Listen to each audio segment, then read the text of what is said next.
मेरे गुरु का धनुष किसने तोड़ा?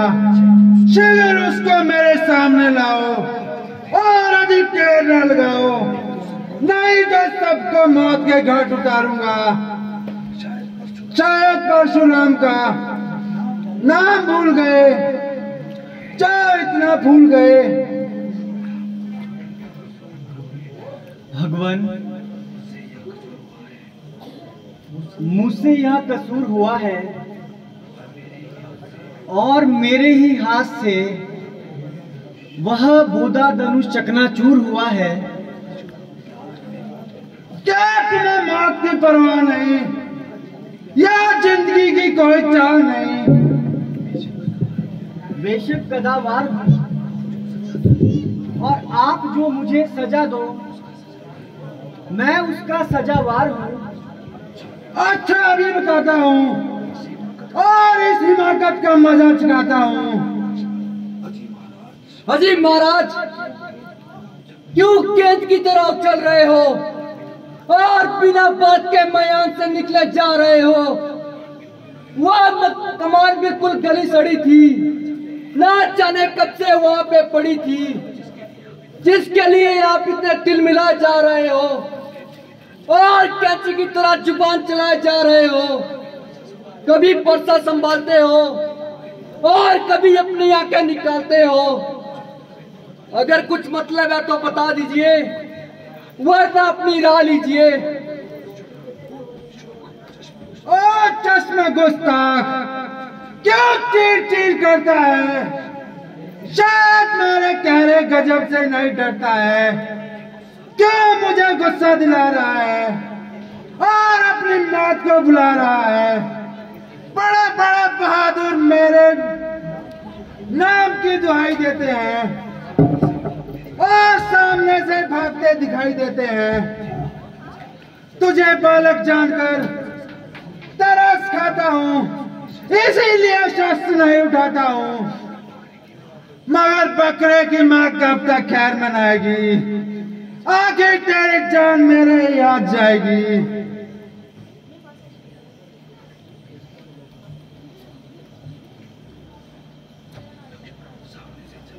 सामने से चला जा, वरना कच्चे को चबा दूंगा।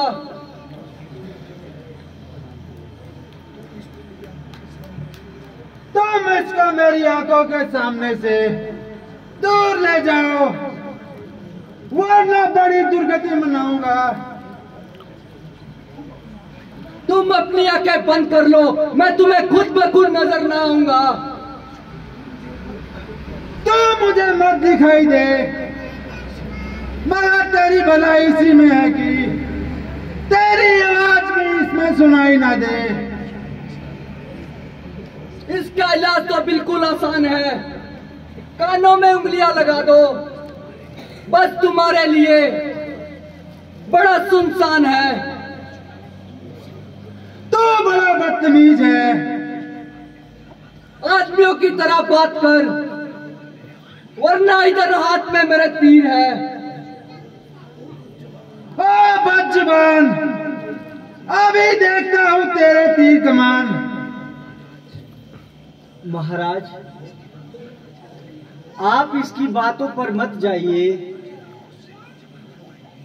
और जरा अपने गुस्से को जबर फरमाइए। बस भाई साहब, अब सैन की अपनी हो चुकी है। लक्ष्मण के कानों को ऐसी बातें सुनने की बिल्कुल आदत नहीं है। आपने व्यर्थ में ही महाराज के सिर पे चढ़ा रखा है और आपकी नरमी से इसका हौसला बढ़ता जा रहा है। अब मुझको अवश्य तलवार संभालनी पड़ेगी और इसकी यह हवा दिमाग से निकालनी पड़ेगी। आप बड़ी खुशी से अपने शस्त्र संभालिए और अपने दिल का अरमान निकालिए। अरे कमबख्त, तेरे सिर में क्या हवा समा कमाई है। मालूम होता है कि तेरी मौत मेरे ही हाथ लिखी है। बड़े बड़े शूरवीर मेरी बहादुरी का सिक्का मानते हैं और मेरी ताकत को अच्छी तरह से जानते हैं। बहुत से क्षत्रिय मेरे हाथों से मारे गए और अन्य मृत्यु के घाट उतारे गए, मगर तेरा कोई कसूर नहीं, इसीलिए तेरी जान बख्शता हूं। जिसने मेरे गुरु का धनुष तोड़ा है उसको मेरे सामने लाओ। धनुष की तरह उसे भी बीच से तोड़ूंगा। हाँ, अगर तू भी शरारत से बाज ना आएगा तो कदापि जिंदा न बच पाएगा। यह किधर धमकियां किसी और को दिखाना और किसी बुज्जल के आगे अपनी शेकी जताना। मेरे सामने तुम्हारी ये शेकी बिल्कुल नहीं चलेगी और इस पानी में तुम्हारी दाल ना गलेगी। वास्तव में आज तक तुम्हारा किसी से पाला ना पड़ा और कोई ऐसा बुज्जल ही होगा जो तुम्हारे सामने खड़ा होगा। इसलिए तुम्हारा हौसला इतना बढ़ चुका है।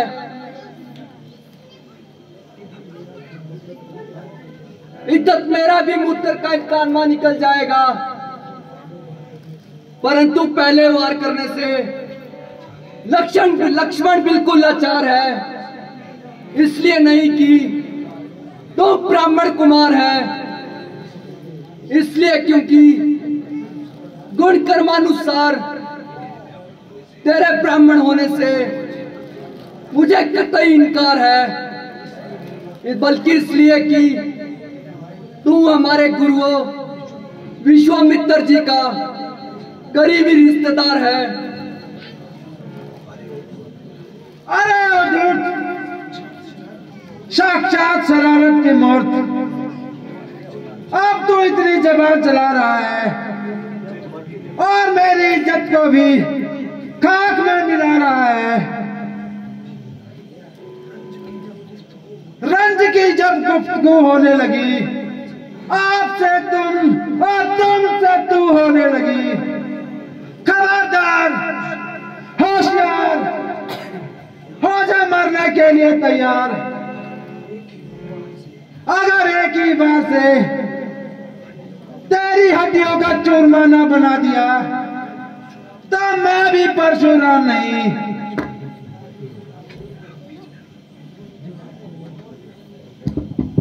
जब आपको इसके कसूरवार होने से खुद इनकार है तो इससे आपकी ये तो फिजूल तकरार है।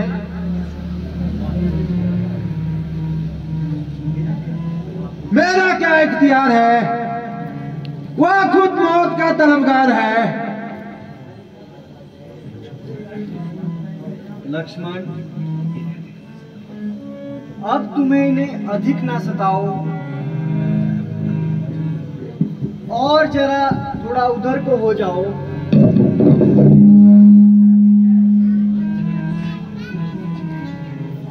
भगवान, आप जरा थोड़ा गुस्से को थाम लीजिए और मेरे साथ कलाम कीजिए।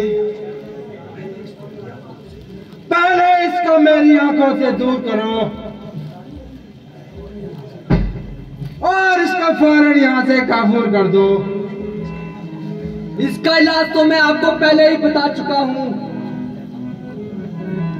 देखो देखो, वो फिर चिढ़ाता है और विष में विष घोलता है।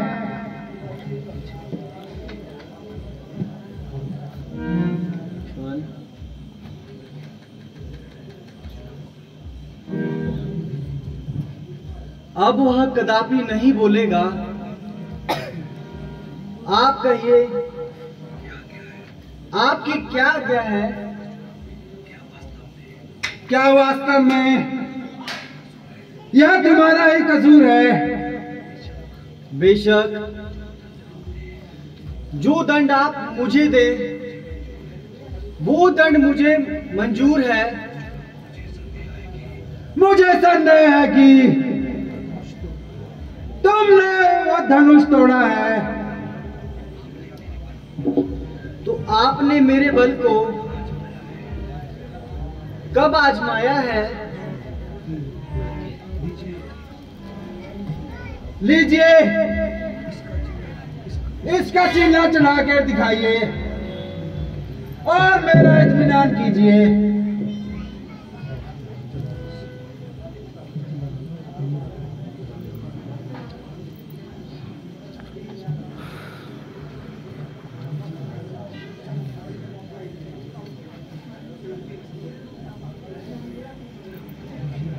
लीजिए महाराज,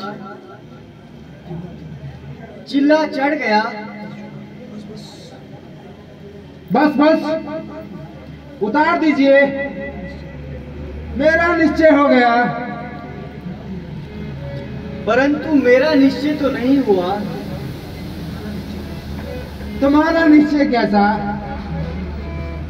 हमारा निश्चय ऐसा कि मेरा यह तीर जब एक बार कमान पर चढ़ जाता है तो बिना किसी की जान लिए वापिस नहीं आता है। तो यह किसकी जान लेगा? यह तुम्हारी जान लेगा और किसकी? नाना महाराज, ऐसा मत करना, मैं मर जाऊंगा। यह तीर तो आपको सहना पड़ेगा, मगर आप घबराइए नहीं। मैं दूसरा कदापि नहीं चलाऊंगा। मगर दूसरे की तो नौबत ही नहीं आएगी। क्या एक ही तीर में जान निकल जाएगी? वाह वाह, जान निकलने की क्या बात है।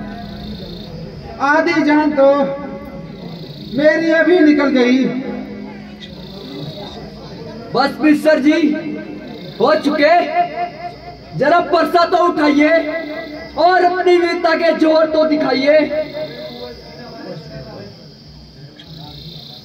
लक्ष्मण जी, मुझे किसी तरह क्षमा दिलाओ या मेरी जान बचाओ। तुम तो इतना उछलते थे। मूर्खता के कारण मेरे जीभ से ऐसे शब्द निकलते थे। मुझे क्या कहते हो? मैं तो तुम्हारी नजर से बहुत दूर हूं, इसलिए हमारी प्रार्थना स्वीकार करने से बिल्कुल मजबूर हूं। मेरा जो बोलना है वह तुम्हारे लिए विष में विष घोलना है। रामचंद्र जी से आपकी बात है और अब मामला उनके हाथ में है, इसलिए मेरा बीच में बोलना बिल्कुल वाहियात है।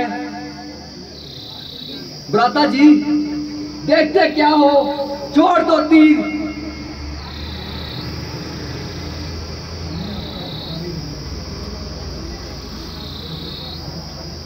मैं आपका भिखारी हूं,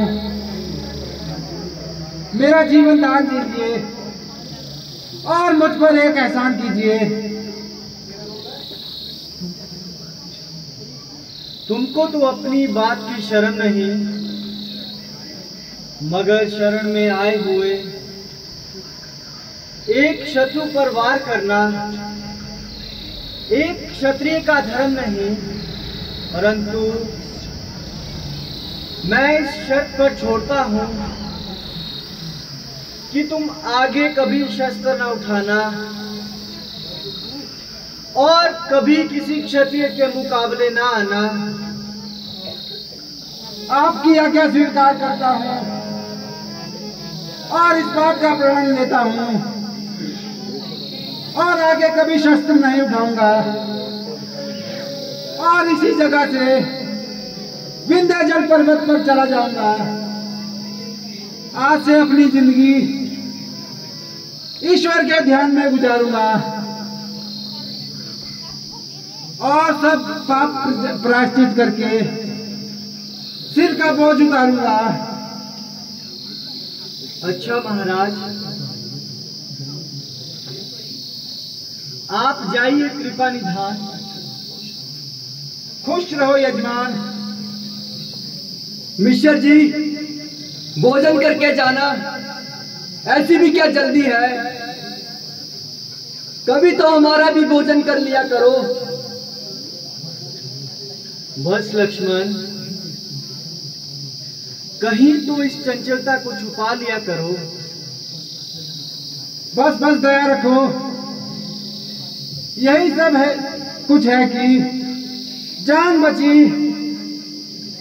अभी तो पहले की रोटी भी नहीं पची। अब वापिस आ गया तो ऐसे फुलके खाऊंगा कि जान भी नहीं जाऊंगा। ओम नमः शिवाय, ओम नमः शिवाय, ओम नमः शिवाय, ओम नमः शिवाय।